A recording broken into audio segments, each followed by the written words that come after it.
What is up, guys? It's the PlayStation PG bringing you episode 26 of Let's Play Spyro the Reignited Dragon. In the last episode, we completed the entirety of the Dreamweaver's homeworld. Get out of here, giant mushroom! Anyway, now we will be heading into Dark Passage with Patapon Creeper. Hello, everyone at B2. Three of a kind, birds of a feather, now and forever. I'm Patapon Creeper. We are What now the heck? in Dark Passage. The heck?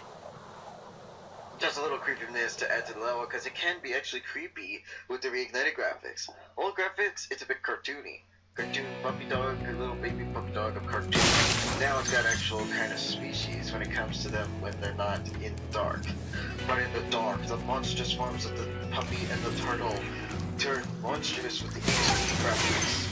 HD really helps with horror games, and helps them age better. Look at the original polygonal graphics of Silent Hill, Resident Evil, and even the third boss of Spyro 2 that I will not spoil. Basically, they were still scary even with polygonal graphics, but they became even scarier with the HD graphics. It's like horror films. It's very realistic. All those details can actually give you scares. Even when something is really gross, it'll give you the scares. So yeah. So, But yeah, visuals are great. Even with The HD enemies graphics, so here this can kind of be quite improves this frightening, level's scare but factor. you should watch the fools. I'd rather flame the fools. Now you're Yeah. thinking. We won't see any more of the icy caverns, giant norns anymore to slip them off into the pits. The mechanics can transfer to a new enemy in later games. But it will not be the exact same. So basically, no more This Is Sparta moments off of icy cliffs. Hope you enjoyed it.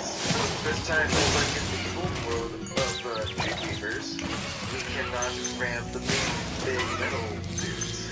We have to shrink them just to be able to get them. Also, you may have noticed that I flamed 3 dogs when they're in their giant hellhound-like form.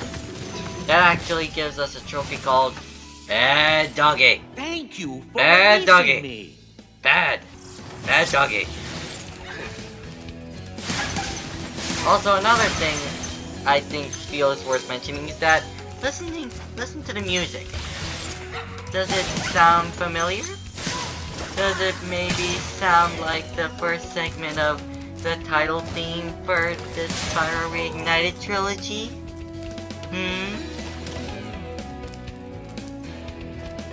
I believe that is what inspired the original theme song of Spyro. And I'm pretty sure that I'm going to listen to the actual song again myself. I'll probably do it and record it to the check. Of course. Yeah, I love the new Reignited theme song. Hey, forget the original version, I like the Reignited theme. It's holy frick, it's epic, it's awesome, it's got a nice guitar riff, and I love the heavy metal myself. The great Stuart Copeland, one of the greatest video game composers of all time. Alongside Grant Kirkhope and whoever did the Attack of the You Power know, Juju music. I think you just Nice. might be the dragon So, to defeat we Nasty rescue Red. Bakary, and As now... Stuart Copeland said, every music must have a drum beat to make it great. Well, what have we here? A little pathway, huh? Oh, I'm really curious. So, let's see what's down there. I'm drunk. And I totally failed that round. Oh, don't worry, it's actually a little bit hard. Even for when I tried to play the first time on Reignited, it was a bit tricky to get there. Some jumps you gotta be right at the edge and at the top of your jump, literally. So you gotta time it right. Yeah, I've had that happen a few times. Yeah, they remind us during the first few homeworlds that you must press X at the very top of your jump to get your best spots. And it's actually preparing us for their later levels like this one. Yeah, At treat. some points you actually keep the tip of your jump. Yeah, remember when I was in treetops and I was had to run on multiple supercharged slopes. When I did the gliding part, I had to be at the very top of my jump in order for it to work. Last I checked. Oh yeah. That one's like one of the hardest jumps to ever make. And Spyro essentially broke the fourth wall by telling Jed that he should have found an easier spot to get stuck, and he just mocks us by shrugging at us. Wow. Way to be. But yeah, back to Dark Passage. This is a new mechanic when it comes to gestures. The fools, actually. Punish eye. Oh, hold on. We just rescued a Para. Ah, okay, Thanks, let's see the Spyro. dragon's I'd message. love to help you catch Nasty, but I'd really hate to be trapped in Crystal again. Don't worry. The only one that's gonna be trapped is him. Dang right he will. So anyway, basically, the fools here is Spyro basically said, I'd rather flame the fools. And you can actually flame them. It doesn't harm them, but it can actually work into your advantage because the fools in this level actually hold a lamp. And similar to the fools in the home world, where they have a clock next to them and hitting them activates the clock for a limited amount of time, you basically have a limited amount of time to defeat the enemies in their small harmless form before the fool goes back. The fool regains composure, essentially, and essentially tries to turn off the light, turning the dogs into horrifying monsters that literally came from hell, and turning the turtles giant. So, oh, yeah. So hey, Abasi. Thank you for releasing me. You're welcome. So, Yeah. the fools are basically a difference between life and death, especially with the giant armored turtles. Yeah, the turtles can actually shoot fireballs. I don't know. Kind of like how Gamma can fly with rockets, or how Godzilla has atomic breath. Gamma flies with rockets in the shell, Godzilla just flies with atomic breath, and it's a superpower, I guess, while fighting. But yeah, basically, the turtles, they're basically shoot fireballs. Wait, Well, they also- isn't Godzilla's breath called a heat beam? I'm pretty sure it was. In some games, yeah, it's called a heat beam. Heck, in Godzilla 1998, I hate to reference this one, but he doesn't really breathe atomic breath, but he does breathe some kind of heat. Some kind of fire breath, I guess. I don't know. I guess he's just Dragon T-Rex in that one. That one can get confusing when trying to figure out why the heck the design of Godzilla. Then again, you find out what they were originally going to go with in 1998 that looked very similar to the original. Let's not get into Godzilla 1998 though. I can make a whole video on that one. Yeah, I'd rather play Monster of Monsters, which, by the way, I haven't played the original or even the demo of the new Creepypasta game, and he brought up the idea of a live-action Godzilla movie, but one question I have is, how would it be possible? I mean, he's oh right, I guess. Zachary Yeah. played it on an NES cartridge, but how would you be able to put a hacked ROM into a cartridge, or put the cartridge into an NES and somehow make it look like the creepypasta?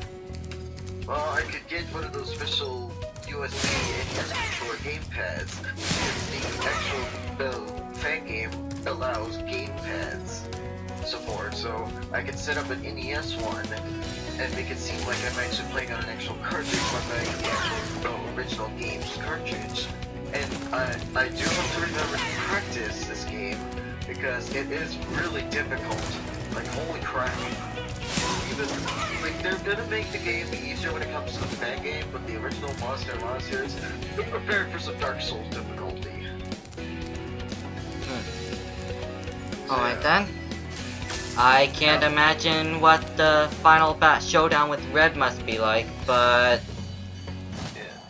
and I don't know how long it will take for the game to actually get finished, but I'm honestly kind of interested in being a part of something like that. Yeah. I'm not normally one for horror, but on it,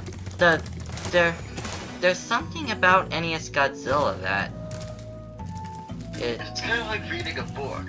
It's got chapters that are very long, like an hour long to 2 hours to read each chapter. It's very well written, like it was written by a professional author. It's very creative and very dark, very scary. It's just perfect. It's like the perfect creepypasta. I guess it still has a few of the cliches, but not a lot of them. But it still has them because they're kind of inescapable ones. You're gonna have some of the silliest ones still. yeah, but at least they can be utilized in a way that I guess doesn't make it very evident that it's cliched. Whoa, hang on. That got a bit weird back there. Well, I'd like to apologize. Not sure where I was going with all that. And wow, I missed a gem. That gem. I got blindsided again, and it was a green gem that didn't even blend with the grass. Somehow, I overlooked it. I hated that when that happened. I like Dark Passage's gameplay mechanic. It's kind of based on something realistic, I guess. Basically, things look different when it comes to pitch black darkness, because your eyesight plays tricks on you.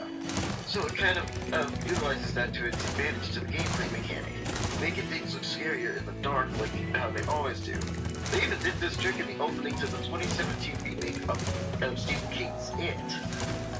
It's a weak jump scare, yes, but it actually does utilize a realistic thing where something looks different in the dark than it does in the light. Yeah, and honestly, I'm man enough to admit it. I am still terrified of the dark to this day.